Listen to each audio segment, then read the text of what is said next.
Welcome. So we are on a three-part series that we started a couple days ago where we are sharing with you how we can kind of break free of some of the things that are limiting us from going out and living our life fully and really enjoying it. And so the 3 days ago we talked about what desire, Right. And then we touched on that maybe once we figure out what it is that we want and think about like, oh, is it really money that makes me, I don't have enough money? Is it money limitations, or is it another self-limiting belief? And then yesterday we talked about Anger as it helps you, and how what anger is. But for me, what I'm using it as a trigger to go, oh, something else. This means I have A, so it means B and C, and so that how that can help you. Wait, before, like and subscribe to the channel so you get all these updates. Share these with your friends. You know there's someone out there that can benefit from this. We're putting ourselves and showing our vulnerability here so that we can help you, especially usually me. So today we're talking about self-limiting beliefs. So I was like, oh, I'm just gonna leave. self-limiting beliefs are such a hard thing to address, and honestly, it's something that I definitely think that because at one point I had a lot more self-limiting beliefs that we didn't live this lifestyle, and now I'm working on it way more actively. I still have some that I'm absolutely working through. The hardest self-limiting belief for me right now is tied to manifesting success and money and like having this voice that I want to have. And I always think that I have to tie an action to it. So when I'm visualizing the success that I want, the monetary success that I think we want, and what that looks like, say, a new fifth wheel, a new truck, being able to store our fifth wheel in different places around the so U.S. Bounce around, yeah. A jacuzzi in our house that we're here. What were some other things we were talking about manifesting? Well, a little bit about developing this land, having people on it, so that when we host people for we want to put like cabins on it. Yeah, and so there's big plans. I catch all the time. My self-limiting belief is I think I can only have that if it's tied to effort. Like for a long time, it used to be tied to hour. We worked hourly as a trainer or teaching gymnastics, and if you have X number of kids per hour, you make this much, but you're kind of limited there. And so starting the blog was one step of like, okay, well, I can scale my work. I can work for a few hours and make this blog, and then it continues to make money for who knows how long until Google crashes. But then to go a step further, and I noticed that's why I always feel like I love making courses, but I'm not the best at marketing courses. And I noticed that I think like, well, I have to provide something in order to manifest a certain amount of money. Right. And the weirdest thing is like, the more I visualize the life we want to live and we are living, the more I think about like the money has never come in the way I'm putting a mental attachment to it. Ever. Not a single penny of it. But oddly enough, it does come in. Yeah. And so you can't.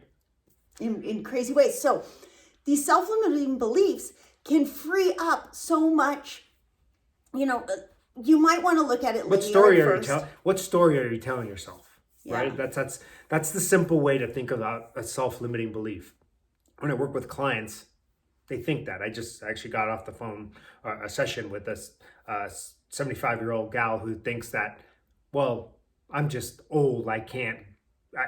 I'm going to have pain in my knees, and it's going to get worse. And I'm like, well, are you just telling yourself that? Because you just showed me in 1 hour that your knees don't hurt, that you don't have bad knee. It's a story she's been telling herself her whole life. Yeah. She's got bad knees. I can't tell you how many people too, like that's Victor's thing, is he works with so many people, all age groups, from in their 80s down to 20s, that come in hurt, and they think like, oh, well, the doctor tells me that I need to get a replacement or that I need to have surgery, and like so many times, way more times than I can count, it's like that within a week or 2 weeks, the pain's gone. Sometimes a day, man. And these are people that were on the verge of being operated on, and in one session, and they go from being like jubilant, like, oh my gosh, it doesn't hurt.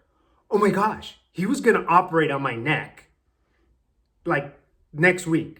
And I'm like, yeah, well, I mean, he's an orthopedic surgeon. He probably likes to operate. So much of this is going to come to light in different ways in your life coming up. I can feel it. Trust me on this one. But we're the things that we thought were the cause and the effect are not.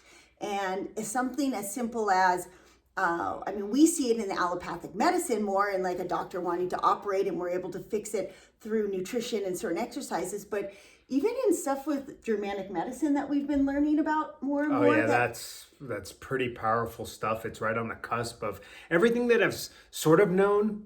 Again, I went through college, like regular college, for health, fitness, and nutrition, and I learned all the science. But in the end, I was always a combination of science and, to me, what actually worked, and then intuition with that individual. And calorie, not all calories are created equal is what I even back then I looked at.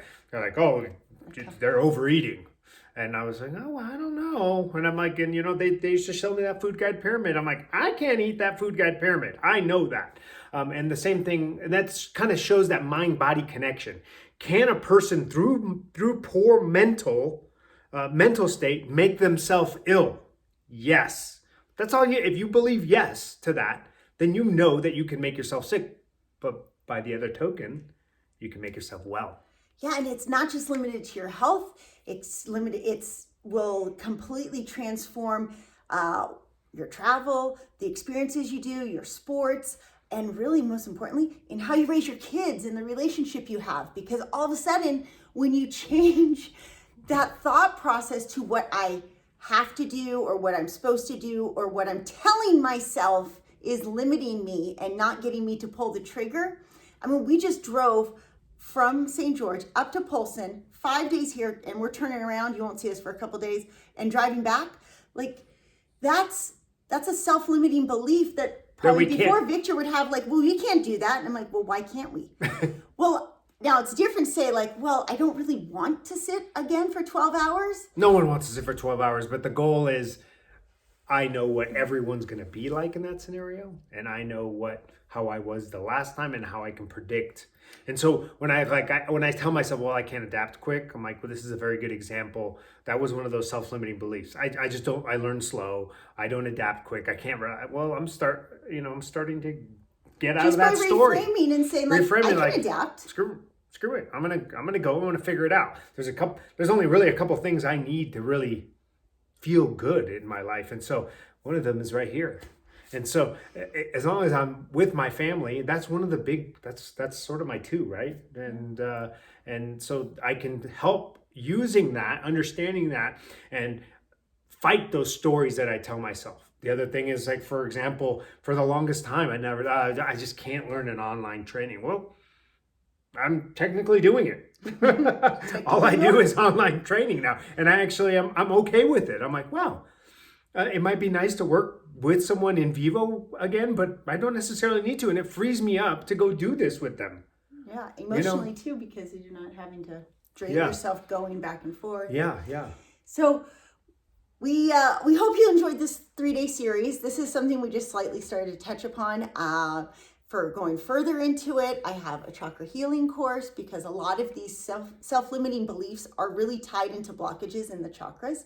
And if you want to go even further, down the rabbit hole. What I like to do and how I like to look at life is it's a function of digging out this desire, okay, but also combining it with your imprint. Like your numerology sounds kind of, what's numerology? But literally when you're born, you get a certain imprint on your DNA.